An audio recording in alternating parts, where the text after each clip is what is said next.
Alright, we're going to start with an introduction to what smart cities are. Due to increasing global population along with a global trend towards urbanization over the past few centuries, the majority of the world's population now resides in cities. Due to this, over $41 trillion is expected to be spent over the next decade in order to improve cities.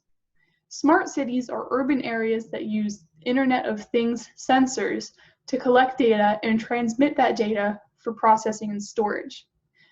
Then, this data is used to improve the quality of life of smart city residents and improve the smart city's efficiency. Smart cities are useful for both hard and soft domains. This means that both the mechanics and social aspects of humanity can be improved by smart cities. We are now going to move on to the current technologies and platforms utilized by smart cities.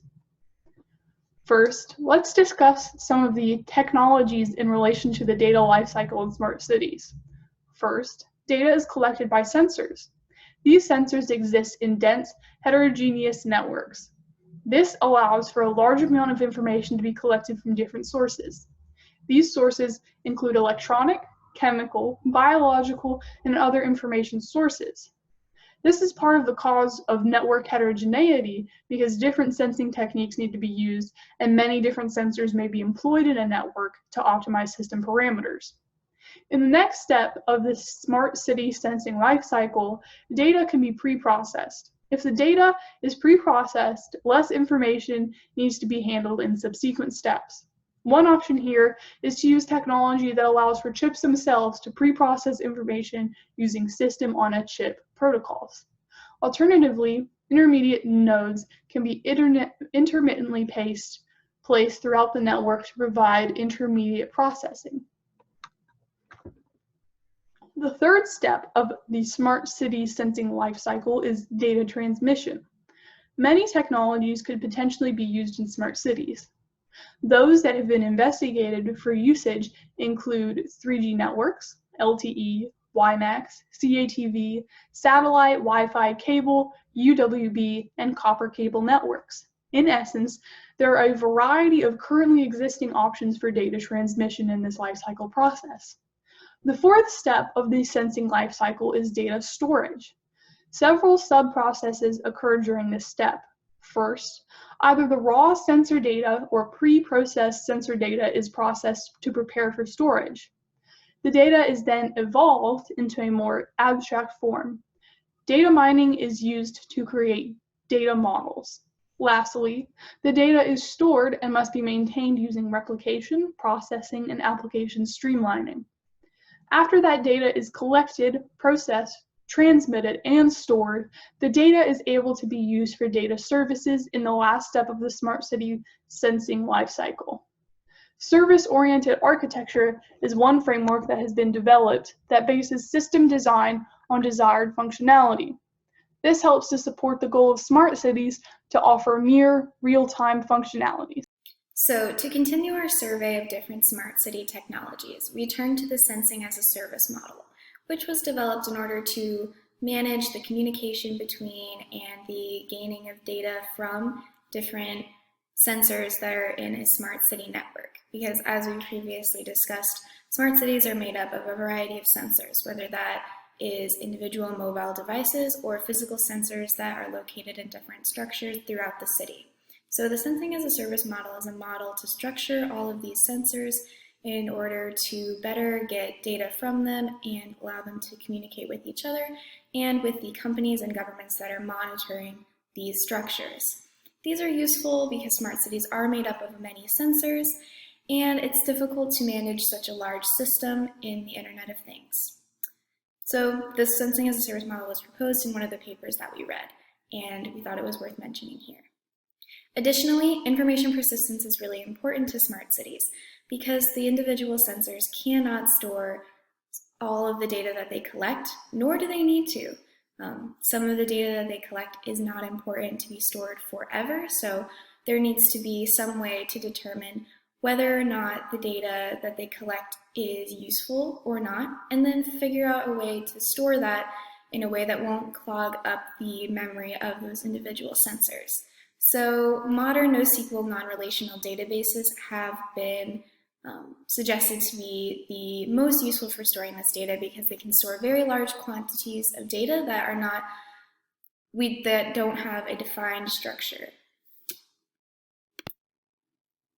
Moving on, in our discussion of the technologies that make up smart cities, we give an example of a city that is implementing smart city technologies and infrastructures, and that is Dublin, Ireland.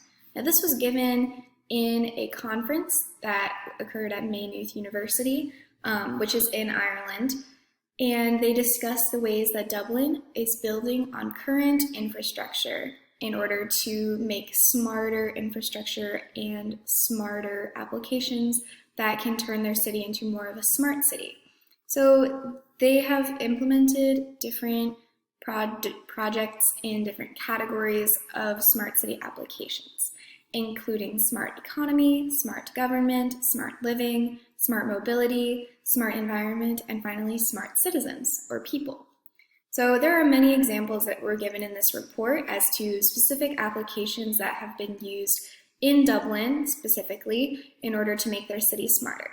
Certain examples that I found interesting were, first, an application that is used to relate street-related issues such as vandalism or potholes to the government or the supervising authority. This application makes the city a smart city because they are able to better service their roads and use crowdsourcing in order to understand where the biggest infrastructure problems are. Another example that uses physical sensors is a sensor network that has been put into stadiums in order to monitor traffic levels, to monitor temperature, and anything else that might be of use in stadiums, which are very large public venues that can benefit from having sensors where they can tell what's going on even if there are thousands of people around. So this is just one example of some concrete things that one city is doing in order to make it smarter, but we thought it was worth mentioning some concrete examples here to give more context to what we discuss later on in the next section.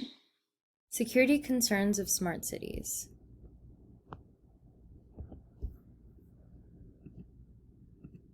Vulnerabilities and threats.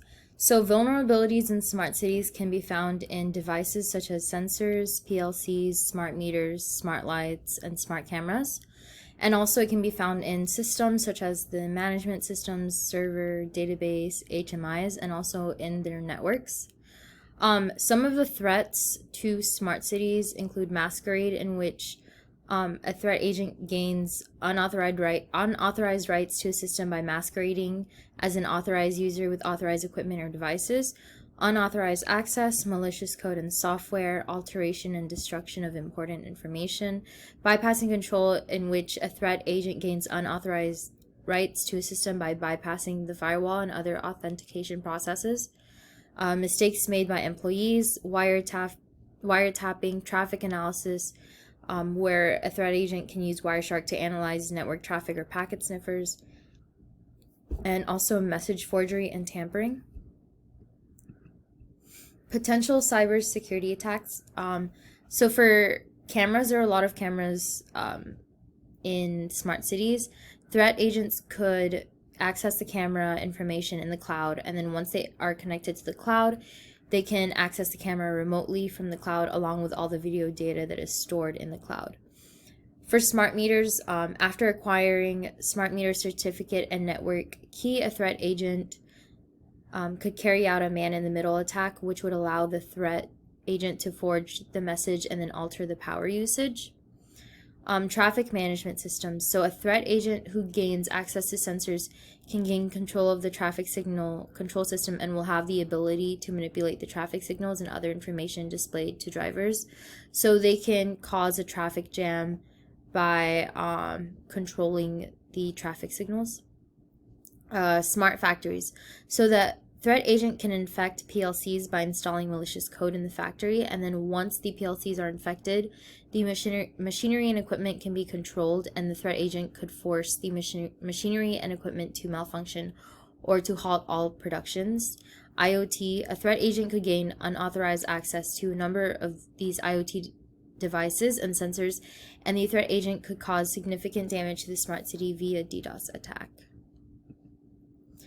Smart traffic system attack. So this is like a real life example of the actual attacks on smart cities. So this is University of Michigan's research into the weaknesses of the Intelligent Traffic Signal System, or ISIG. So it's not an actual harmful attack, it's more of an attack for research purposes. So ISIG allows vehicles to communicate their location and speed with traffic control systems, and it could be fed fake data from vehicles that could cause traffic jams. ISIG vulnerabilities, there are two of them. It's the least vehicle advantage, which it's an algorithm that determines the time it will take for a line of cars to cross the intersection. And basically, a vehicle could send fake data about being in the location of the last car in a line, and that will extend the duration of a green light at an intersection longer than required, which can cause a traffic jam because other cars won't be able to go through the intersection. And also the second vulnerability is ghost vehicle attack, which is when ISIG receives fake data about vehicle location or speed. So ISIG infers information about older vehicles by studying the position and speed of newer vehicles that have the ability to communicate with ISIG. So the newer vehicle can send fake data to ISIG about their location to trick ISIG into acting as if there's a longer line of cars, and thus extend the duration of a green light at an intersection longer than required. So essentially it could cause a traffic jam. The results of this experiment or research is that ISIG increases traffic delays by 38% if provided fake data, and the attack is 94% effective. Atlanta cybersecurity attack. Now this is a real-life example of an actual attack for malicious purposes and not just for research. So it occurred in March 2018 in Atlanta. It involved the SamSam ransomware, and 2 Iranian nationals locked thousands of government agencies' computers and encrypted their data.